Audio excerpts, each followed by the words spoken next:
problemas a enfrentar, mas é muito difícil, é uma luta quase perdida, porque uma das coisas que eu falo em sala de aula é que quando o nome do seu inimigo começa com letra minúscula, guerra às drogas, terrorismo, é muito difícil de você vencer, porque qualquer cidadão, de alguma forma descontente, e esses casos particularmente, pode se tornar ali e se transformar numa célula terrorista. Podem levantar e empunhar essa bandeira, normalmente às vezes nem são treinados por essas células terroristas, mas podem se inspirar no terrorismo, como o senhor disse. Professor, nós voltamos já já, o Sérgio tem mais informações para a gente agora sobre esse assunto. Exatamente, Amanda e professor. Nós vamos ver agora na reportagem como aconteceu essa barbárie na França que deixou mortos e muitas marcas do terror pela Europa. A gravação mostra o momento em que a polícia atira no motorista do caminhão. O homem havia acabado de atropelar centenas de pessoas na cidade de Nice, no sul da França. Neste outro vídeo, é possível ver as pessoas fugindo do local assustadas. 84 pessoas morreram, sendo 10 crianças, e mais de 200 ficaram feridas. Este sobrevivente afirmou que evitava olhar à sua volta durante o ataque. Tinha gente chorando, gente coberta de sangue por todos os lados. É muito triste. O autor do ataque foi identificado. Trata-se de Mohamed Laouayege Boulel, de 31 anos. Ele nasceu na Tunísia e morava neste prédio em Nice. Sua vizinha disse que o comportamento do homem não era normal. Ele era assustador. Não tinha uma cara assustadora, mas um olhar. Ele encarava muitas crianças. Este outro vizinho explicou que teria ocorrido momentos antes do ataque. O que aconteceu é que ele estava bebendo com um amigo e eles começaram a discutir. O amigo dele o ofendeu e disse que ele não valia nada. E ele respondeu: "Um dia você vai ouvir falar de mim."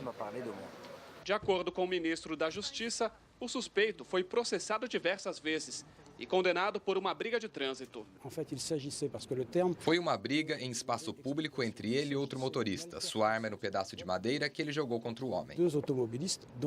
A polícia ainda investiga como Mohamed conseguiu acesso à arma e ao caminhão usados no ataque e se havia outras pessoas envolvidas. A ex-mulher dele foi detida e interrogada. A promotoria da França afirmou que o motorista era completamente desconhecido do serviço de inteligência e que ainda não está claro se ele tinha ligação com grupos terroristas. Apesar do ataque de ontem não ter sido reivindicado, este tipo de ação se encaixa perfeitamente com os pedidos de assassinatos destas organizações terroristas. Nice é considerada a capital da Riviera Francesa, no sul do país, e um dos principais destinos durante o verão. É a segunda cidade que mais atrai turistas na França, atrás apenas de Paris. Por isso, o grande número de estrangeiros que estavam por lá no momento do ataque. Entre as vítimas fatais já identificadas, havia alemães, russos, suíços, armênios e também americanos. No caso aqui dos Estados Unidos, pai e filho, que passavam as férias na Europa. O presidente francês, François Hollande, esteve em Nice nesta sexta-feira. Ele decretou luto de 3 dias no país e afirmou que o combate aos grupos extremistas será longo. Tem uma lição que devemos aprender dessa tragédia, desse ataque terrorista. Nós estamos enfrentando uma longa batalha porque nós temos um inimigo que vai continuar a atacar todos os povos, todos os países que possuem a liberdade como um valor essencial. O governo estendeu por mais 3 meses o estado de emergência que vigora na França desde os ataques em Paris em novembro do ano passado. O presidente americano Barack Obama ofereceu cooperação à França para investigar o ataque e evitar que novos casos como esse ocorram. Vamos voltar aqui para o telão, porque nós vamos mostrar exatamente o percurso, o trajeto que esse terrorista fez por essa avenida principal de Nice, que fica no sul da França, né? O Marcelo explicou, é a principal cidade da Riviera Francesa. Ele saiu aqui de uma travessa, né? São imagens do Google Earth, entrou nessa avenida principal à beira-mar, que se chama Promenade des Anglais, como se fosse uma avenida atlântica. Acho que fica bem fácil das pessoas entenderem. Imagina que esse é o feriado nacional, o principal feriado nacional da França, a queda da Bastilha, que representa todos os ideais, né, de liberdade da Revolução Francesa. Então, esse terrorista virou com um caminhão, entrou aqui na avenida Promenade des Anglais, saiu pela cabine, as testemunhas relatam que ele pela cabine do próprio caminhão, começou a atirar, andou em zigue-zague, isso foi às 10h45 da noite, essa avenida estava absolutamente lotada, as pessoas estavam assistindo a um show de fogos de artifício, muita cantoria, muita dança também, para comemorar esse dia de feriado nacional. Ele só parou às 11 da noite, então foram 15 minutos de terror. Ele atirou pela cabine do caminhão, ele também andou em zigue-zague, foi atropelando as pessoas, 10 crianças e adolescentes morreram nesse percurso, né? Total aqui foram quase 2 quilômetros e ele só parou ali na frente, em frente àquele cassino, em frente àquele hotel, quando ele foi parado, alvejado por policiais que estavam no percurso e conseguiram atirar, conseguiram acertar, e aí foi somente aí que ele parou. Mas nesse trajeto da morte ele conseguiu matar, assassinar 84 pessoas, mais de 200 estão feridas e 50 entre a vida e a morte em estado gravíssimo. Aqui a gente tem uma imagem, essa aqui à minha esquerda, como ficou o caminhão, depois de alvejado pelos policiais, quando finalmente parou no final desses 2 quilômetros. E essas são imagens de um dia normal. Essa é a avenida, é a Promenade des Anglais, em Nice, no sul da França. Então, esse é um dia normal. Imagina que essa avenida estava fechada, com bloqueios, esse percurso por causa desse feriado, as pessoas assistindo a um show de fogos de artifício. Eu acho que a Avenida Atlântica é uma boa imagem, né, professora? A gente imagina quando a Avenida Atlântica está fechada para o Ano Novo, né, com aquele show de fogos de artifício e repleta, absolutamente lotada de pessoas. Então, essa é Nice, a principal cidade do sul da França, um marco, uma cidade conhecidíssima, a segunda mais visitada depois de Paris. E aí fica aquela pergunta, né, professor, que não quer calar. O senhor começou a falar um pouquinho sobre esse assunto, mas acho que a gente pode aprofundar, desenvolver um pouquinho mais. Por que a França, pela terceira vez em 18 meses? Bem, há várias análises nesse sentido. Um deles, primeiro, é que a França aparenta ser e estar mais despreparada para enfrentar essa questão. Não é? Então, a gente tem aí o próprio policiamento, a própria falha do policiamento, algumas vezes segue um roteiro, mas aparentemente não se conseguiu resolver a questão. Segundo, a luta contra o lobo solitário é uma luta difícil. Ingrata, não é? Ingrata, difícil de se vencer. E também, e se ele pertence ao outro quadro, né? Se ele está inserido dentro do outro contexto, também é necessária a troca de informações. Terceiro ponto importante é que existe uma comunidade islâmica insatisfeita, particularmente desses jovens, dos millennials que eles falam a respeito, que de alguma forma se sentem fascinados pela pregação daquilo que o Estado Islâmico está falando. Há mais de 30 mil recrutados e 5 mil são europeus. Então, de alguma forma, a mensagem está reverberando dentro dessas comunidades.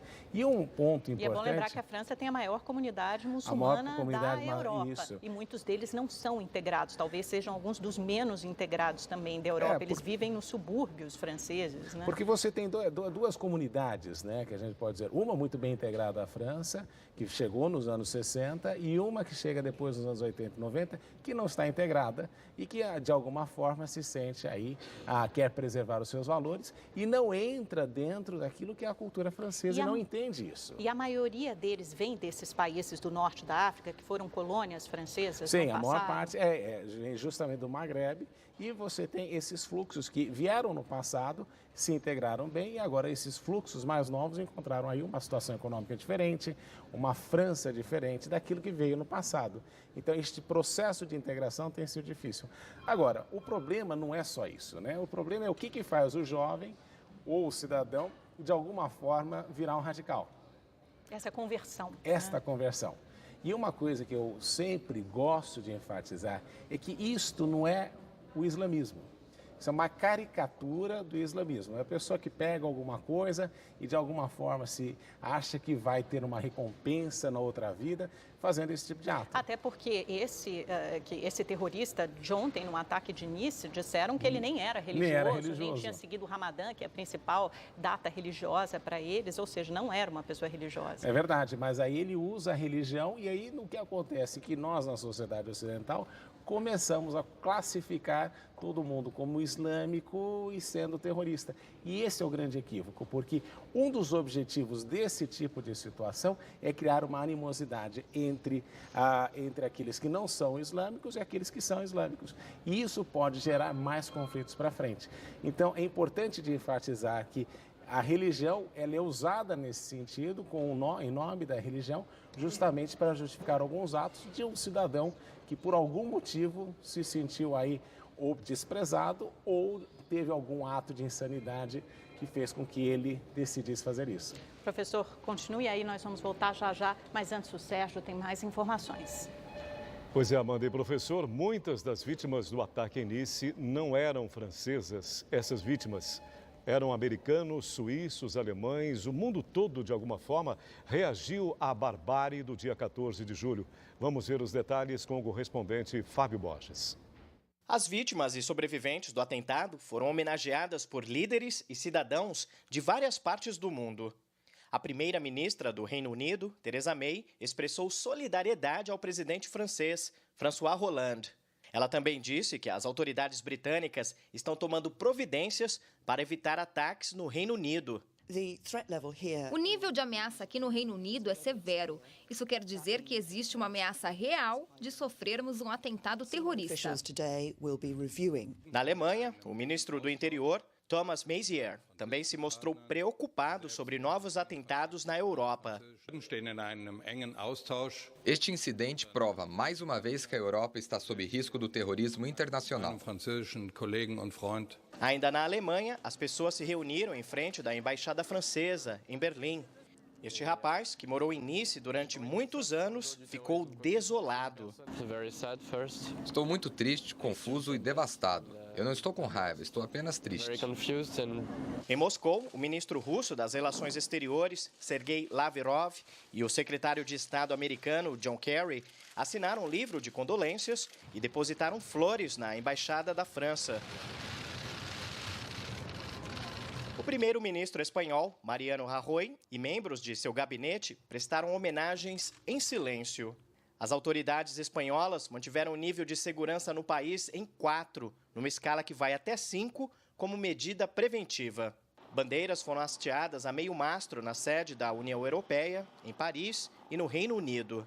O primeiro-ministro da Turquia, Binali Yildirim, se prontificou a ajudar a França. Nós vamos cooperar com o governo francês na luta contra o terrorismo. Em Sydney, na Austrália, centenas de pessoas se reuniram em uma vigília. Também foram feitas homenagens no Japão, na residência do embaixador francês, em Tóquio. Na República Tcheca, o time de tenistas da França fez 1 minuto de silêncio antes de enfrentar os donos da casa pela Copa Davis. Aqui nos Estados Unidos, Hillary Clinton e Donald Trump, prováveis adversários na disputa presidencial, mostraram mais uma vez terem estratégias completamente diferentes sobre como combater o terrorismo. Trump voltou a dizer que é preciso banir a imigração de muçulmanos e monitorar os que já estão aqui no país. Nós devemos checar de maneira respeitosa as mesquitas e outros lugares, porque esse é um problema que, se não resolvermos, vai devorar nosso país vivo. Hillary destacou em entrevista a uma TV americana que é preciso ter cuidado ao associar o terrorismo ao islamismo. Clinton disse também que vai combater a radicalização de novos terroristas pela internet. Fábio Borges, de Los Angeles, para o Rede TV News. E esta é a terceira vez que a França se vê atacada por terroristas. Vamos relembrar os atentados que, desde janeiro de 2015, colocaram o país no alvo do extremismo. 7 de janeiro, os terroristas gritam que o profeta Maomé foi vingado e trocam tiros com a polícia. Os irmãos Said e Cherif Kouachi haviam acabado de executar 10 jornalistas do jornal satírico Charlie Hebdo e 2 agentes de segurança. No dia seguinte, outro extremista, Amedi Coulibaly, entrou num supermercado judaico na periferia de Paris e fez reféns. Matou 5 pessoas e foi morto pela polícia. Em novembro, o pior ataque na história da França, conduzido por 9 terroristas, matou 137 pessoas e feriu centenas, em uma série de ações coordenadas. Em Saint-Denis, no Stade de France, onde a seleção francesa jogava, em 4 restaurantes e no que virou símbolo daquele 13 de novembro, o Bataclan, onde 90 pessoas morreram. Todos os ataques foram reivindicados pelos terroristas do Estado Islâmico. Bom, continuo aqui com o professor Marcos Vinícius de Freitas, professor de Relações Internacionais da FAP. Bom, eu acho que o 85º morto desse ataque é o presidente francês, François Hollande, que politicamente, pelo visto, está morto, né, professor? Depois de 3 ataques em 18 meses, tem eleições no ano que vem, dificilmente ele sobreviverá a esse teste eleitoral. Mas, professor, a minha pergunta é outra. O primeiro-ministro, Manuel Valls, francês, disse o seguinte hoje: a França vai precisar aprender a conviver com o terrorismo. Essa declaração gerou polêmica, é isso mesmo? Ela é polêmica, mas é a realidade, porque o que a gente observa é que é aquilo que eu falei anteriormente, muito difícil de você combater essas células. Mas eu queria acrescentar só 3 coisas que são importantes da gente lembrar aqui. 1, a liberdade de movimentação na Europa está sofrendo aí uma consequência perigosa, né, com relação àquilo que foi feito. Então, a livre movimentação é uma coisa que pode ser sacrificada na Europa. Segundo, o que a gente observa é que esse radicalismo pode gerar aí conflitos religiosos e conflitos maiores mais para frente. E a terceira coisa que é muito preocupante quando a gente vê toda essa situação é o impacto econômico que vai ter na França, que já passa a ter em razão do turismo. Muitos anos atrás eu estive no Egito e houve um ataque terrorista em Luxor. 1 ano sem turistas. E se a gente observar, a mesma coisa passa a acontecer na França.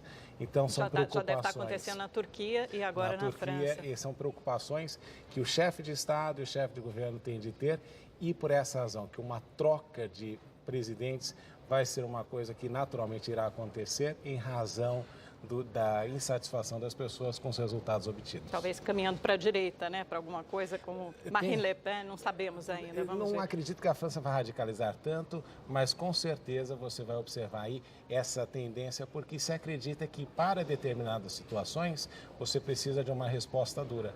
É justamente o que o Trump está dizendo nos Estados Unidos. Você precisa dar uma resposta difícil, uma resposta dura, para que não se incentive a criação de outros processos ou que, a partir daí, novos terroristas surjam. Pois é, infelizmente, isso tem grande repercussão na sociedade. A gente vê pelo discurso do Trump. Professor, gostaria muito de agradecer a sua participação aqui no Rede TV News. Uma ótima noite para o senhor.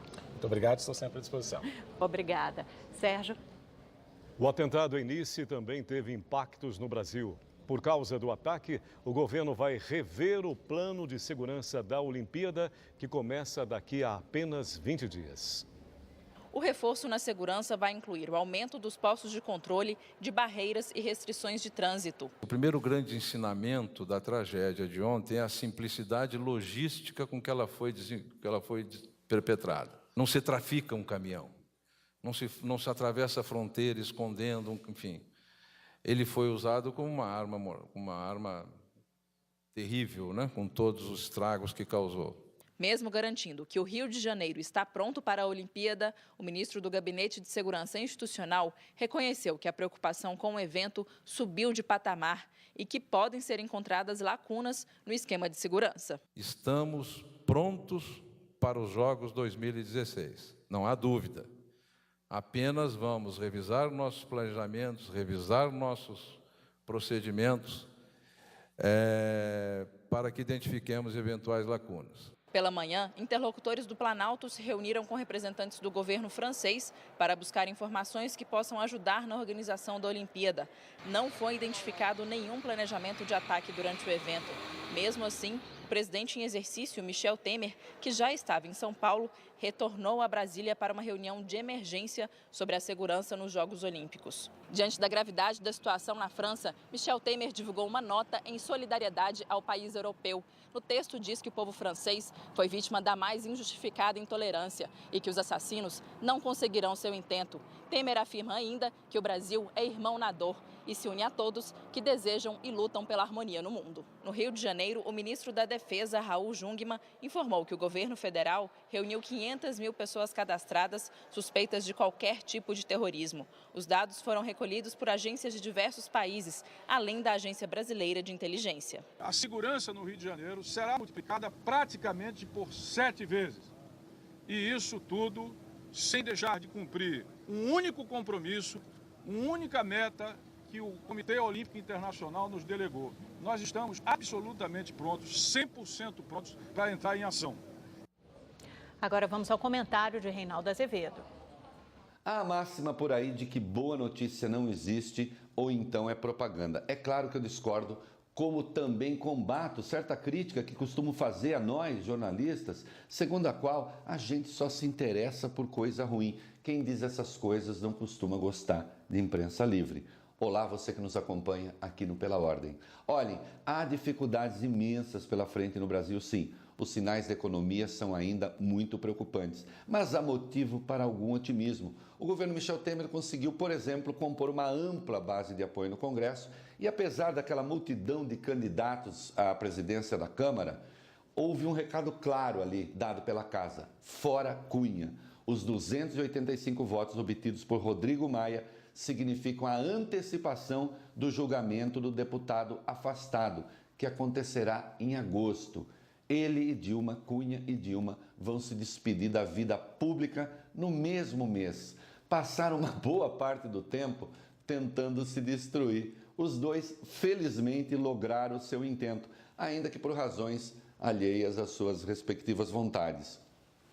E olha, já deu para perceber que a política fica melhor sem eles. Depois de um início meio atrapalhado, e nem poderia ser diferente, tudo indica que o presidente Temer tomou pé da situação e já não parecemos ameaçados pela ingovernabilidade. Isso não quer dizer que novas turbulências não venham por aí, e vêm. Olha, ninguém sabe o que pode sair das caixas de Pandora, no plural mesmo, que são as delações da Odebrecht e da OAS. Até onde a gente consegue vasculhar os bastidores, o Temer passa incólume por elas, não vai atingi-lo. O que não quer dizer que não possa esbarrar, bater numa nova leva de políticos. Bem, a tal da política vai ter de aprender a conviver com isso. Se figuras do governo forem atingidas, a resposta, meus caros, é trocar o fusível queimado. O país não pode parar. O Congresso entra agora em recesso branco, até que venha um agosto quente, como o nosso inverno nunca conheceu. Os números superlativos da Lava Jato indicam que as instituições estão funcionando e bem. 56 acordos de delação premiada, 166 prisões efetuadas, 59 inquéritos no Supremo, com 134 pessoas investigadas. E esses números podem ainda crescer. Isso indica que o país não tem jeito? Ao contrário, indica que tem. A sociedade se convenceu, felizmente, de que a corrupção é um mal com o qual não podemos mais conviver. Isso forçará a educação e a reeducação dos políticos. Nada mais de rouba, mas faz. Cumpre, então, que a gente olhe o futuro com realismo, mas também com certo otimismo, sim, que decorre dos avanços obtidos até aqui. Eu aproveito para informar que tiro 2 semanas de folga. No dia 1º de agosto, estou de volta aqui no Pela Ordem. E acreditem, torço para que no segundo semestre a gente possa comemorar um monte de boas notícias. Até a volta. Não acredito, Amanda, Deu é até uma um sorrisão eternidade. no final. 2 semanas sem Reinaldo Azevedo é uma eternidade. Ele e os deputados, né? Exatamente. Recesso, tá bom. Então tá legal, recesso branco para ele também. Merecido, Reinaldo. Vamos então mudar o clima, falar de esporte agora? Vamos lá, Amanda. Está tudo pronto para a realização do mega evento Em Busca do Ouro e ele está aqui conosco também, em busca da notícia, JP João Paulo Vergueiro. Seja bem-vindo, JP. Que evento, hein, rapaz? Pois é, muito obrigado, Sérgio. Boa noite para você. Boa noite, Amanda. Tudo prontíssimo. Esporte, cultura e diversão estão garantidos neste final de semana. No Recife, no Cais da Alfândega, em São Paulo, no Parque da Juventude. Hoje foi dia de arregaçar as mangas, colocar a mão na massa para não faltar nenhum detalhe. Carrega aqui, ajeita ali. Essa galera não brinca em serviço, não. Cerca de 50 profissionais se dividem para deixar tudo pronto para este fim de semana. O evento Em Busca do Ouro, que tem o patrocínio da Petrobras e o apoio da Rede TV, vai rolar no Parque da Juventude, zona norte de São Paulo. Se depender deles, será um sucesso. O evento já está sendo montado. Além de Rodrigo Marim e Léo Maia, atrações que serão apresentadas no palco entre sábado e domingo, mais 10 tendas com diferentes modalidades olímpicas para a população ficar mais perto das Olimpíadas. Basquete, boxe, esgrima, levantamento de peso, taekwondo, vôlei, judô, ginástica artística. Vai ser difícil não entrar no clima. A gente vai ter vários atletas convidados, ex-atletas olímpicos, campeões olímpicos de algumas modalidades aqui. O ambiente de cada esporte será exposto. A ideia é oferecer aos visitantes uma experiência por meio da interatividade. Além disso, estarão à disposição do público aulas demonstrativas, práticas de atividades e vídeos informativos. Pode entrar nas tendas, as tendas são clínicas, pode mexer nos aparelhos, pode conhecer um pouco o esporte. E é isso, incentivo 100%. Muita diversão, cultura e esporte. E tudo gratuito. É neste sábado e domingo no Parque da Juventude, Zona Norte de São Paulo, das 10 da manhã às 4 da tarde. Pois é, e o técnico da seleção masculina de ginástica artística, Fernando de Carvalho Lopes, foi acusado de abuso sexual. A denúncia partiu de um atleta menor que treinava com ele. Fernando é investigado pelo Ministério Público de São Paulo e já foi afastado do cargo. Segundo a Confederação Brasileira de Ginástica, tudo para proteger o treinador. O treinador chegou a comandar as atividades de Diego Hipólito em 2014 e 2015. Hoje, o ginasta se prepara para a Olimpíada no Rio, com Marcos Goto. Pela Série B do Campeonato Brasileiro, o Náutico vai até Goiânia em busca de um pouquinho mais de fôlego na competição. O Bloco de Esportes fica por aqui. Um bom final de semana a todos. É vencer ou vencer. O Náutico precisa ficar ligado. 7 pontos separam o Timbu da zona do rebaixamento. Por outro lado, 2 vitórias podem colocar o time no G4. O próximo compromisso é fora de casa contra o Goiás, que também está com a corda no pescoço. Vencer sempre é importante, né? Ainda mais numa competição difícil como essa. Como você disse, né? Nos últimos 7 jogos, uma vitória só. Então é a gente respeitar o Goiás, mas a gente precisa da vitória, porque já são 6 pontos do quarto, se eu não me engano. Então não pode distanciar assim não. A menos de 24 horas do duelo, o elenco se mantém concentrado para compensar outra dificuldade. 7 jogadores vão desfalcar a equipe do técnico Alexandre Galo. O calendário foi muito desumano, esse calendário desse ano em função da Olimpíada. Tem atrapalhado todos os times e o nosso time pode aumentar ainda de hoje para amanhã. Vamos ter notícias aí. Goiás e Náutico é neste sábado às 4h30 da tarde no Serra Dourada, com transmissão ao vivo da Rede TV. A Polícia Militar e manifestantes entram em confronto na zona norte de São Paulo. Moradores da região bloquearam um trecho da Avenida Santinês e atearam fogo em pneus e outros objetos em protesto à morte de Tiago Dias Cerqueira. Na última quarta-feira, o jovem de 14 anos e um grupo de amigos brincavam numa praça do Jardim Peri, quando um caminhão desgovernado atingiu a todos. O veículo acertou um trailer de comida e só parou ao bater numa loja. Hoje pela manhã aconteceu o enterro de Tiago. O Wellington Bonfim e Douglas de Jesus Barbosa, sobreviventes do acidente, passaram por cirurgia e ainda continuam internados em estado grave. Em São Paulo, 3 delegados foram presos durante a Operação Inversão. Segundo a Polícia Federal, eles cobravam propina de suspeitos de fraude na Previdência Social. O esquema de corrupção aconteceu entre os anos de 2010 e 2015. Nele, policiais, advogados, funcionários públicos e até médicos cobravam propina para que os processos e investigações abertos pela Previdência Social não seguissem adiante.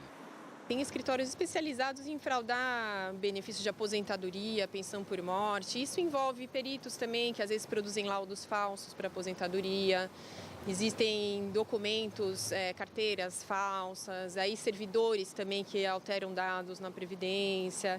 O valor da propina variava de 10 mil a 800 mil reais. Isso de acordo com o tipo de processo e as condições financeiras de cada investigado. Na operação de hoje foram presos 2 oficiais da Delegacia de Crimes Previdenciários, um delegado já aposentado e 10 pessoas acusadas de intermediar o esquema. A gente acredita até que existam mais. Esse inquérito nosso é especificamente sobre a corrupção, né? Agora, a fraude da Previdência agora deve ser distribuída para outra equipe, agora ela deve voltar a transcorrer normalmente.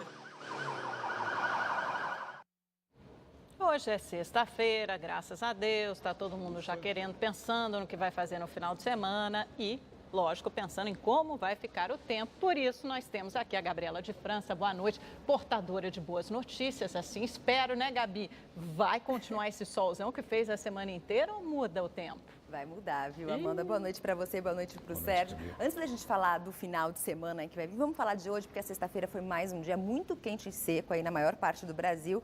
Mas aqui na capital paulista foi o dia mais quente do inverno. Os termômetros marcaram aí 29 graus, olha só. E aí não teve jeito, a umidade relativa do ar também ficou bem baixa, na casa aí dos 21%, o que já é considerado aí estado de alerta para a capital paulista, viu? Agora, Amanda, a gente tem que se preparar, viu, para o choque térmico, porque a gente teve aí os dias muito quentes e a partir de amanhã vem aí uma onda de frio que vai derrubar as temperaturas.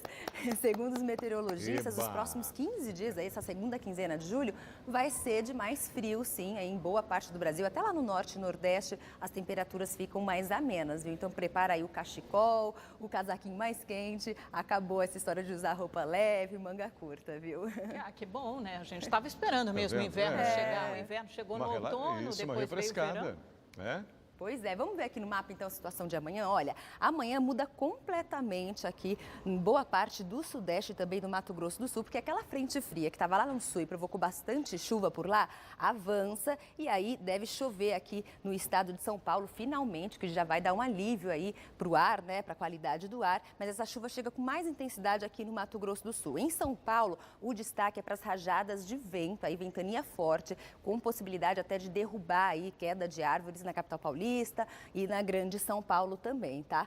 As temperaturas começam a cair amanhã, mas no domingo é que faz mais frio. A gente vê, olha só, hoje 29 graus, amanhã a máxima não passa dos 27 com chuva. No domingo essa chuva vai embora, o tempo fica firme aqui na capital paulista e a gente já vai amanhecer o domingo com 9 graus e máxima de 20 graus. Agora, frio mesmo vai fazer lá no sul do Brasil. No Rio Grande do Sul, o tempo volta a ficar firme. Ainda ocorrem pancadas de chuva aqui nessa faixa do litoral do Rio Grande do Sul, em Santa Catarina e aqui no Paraná, principalmente no norte do Paraná. Essa chuva vem mais no período da manhã. Agora as temperaturas ficam abaixo de 0 grau, principalmente no Rio Grande do Sul. Várias cidades devem amanhecer aí com geada e tem possibilidade até mesmo de neve nas regiões serranas aí do Rio Grande do Sul e de Santa Catarina. Já no restante do país, o tempo continua, olha só, muito quente e seco em toda essa área amarela, nem sinal de chuva nessas regiões. E lá no Nordeste, as chuvas ganham força no litoral aqui